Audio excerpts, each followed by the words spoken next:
ध्यान के चमत्कार मंत्र की शक्ति भगवान की भक्ति चैनल में आपका स्वागत है। हरि ओम, जय श्री कृष्ण, राधे राधे राधे राधे, राम राम राम राम राम राम, ओम ओम ओम। एक महात्मा के पास कोई गृहस्थ जाया करता था। महात्मा बड़े विरक्त और सन्यासी थे। एक दिन भक्त को उदास देखकर महात्मा ने पूछा कि तुम्हें किस बात का दुख है। उसने कहा कि सट्टे में 3 लाख रुपए का घाटा हो गया है, अब तो मुझे देना पड़ेगा।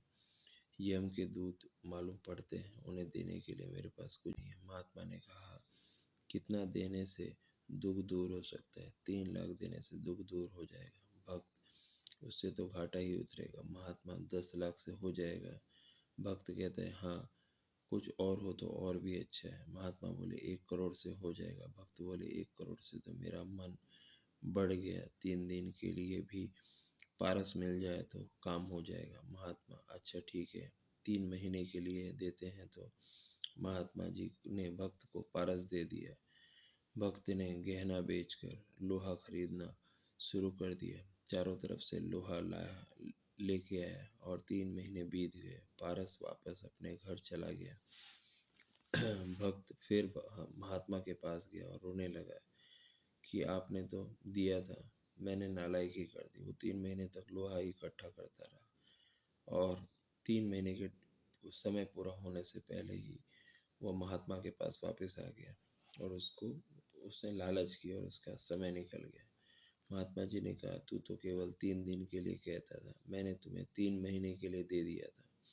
भक्त ने कहा, महाराज अब 2 घंटे के लिए दे दो।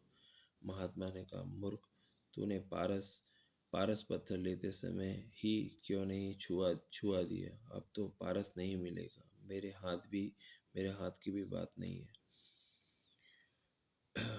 धर्मराज ने उन सबको यह मनुष्य शरीर रूपी पारस दिया है। पारस तो धरा ही है, पर लोहा ही लोहा लोग खरीद रहे हैं। लोहा खरीदना कर्म है और भगवान को अर्पण करना पारस छुआना है।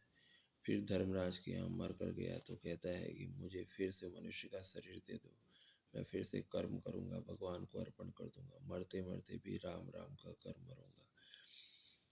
धर्मराज ने कहा, अब नहीं मिलेगा, अब तो 84 लाख योनियों में घूमता रहना पड़ेगा। हम यहाँ संसार में लाभ के लिए आए हैं, यह नहीं होना चाहिए। मालिक के यहाँ तो पूंजी लाए थे, उसे भी खो दे। इस मनुष्य जीवन को धूल में मिलाकर जाएंगे तो बदले में धूल ही मिलेगी। अतः समय को सावधानी से बिताना चाहिए। ईश्वर तो सदा उपकार और सहायता ही करते हैं। प्रारब्ध भी भक्ति में बाधा नहीं पहुंचाता। कलयुग का समय तो और भी उत्तम है।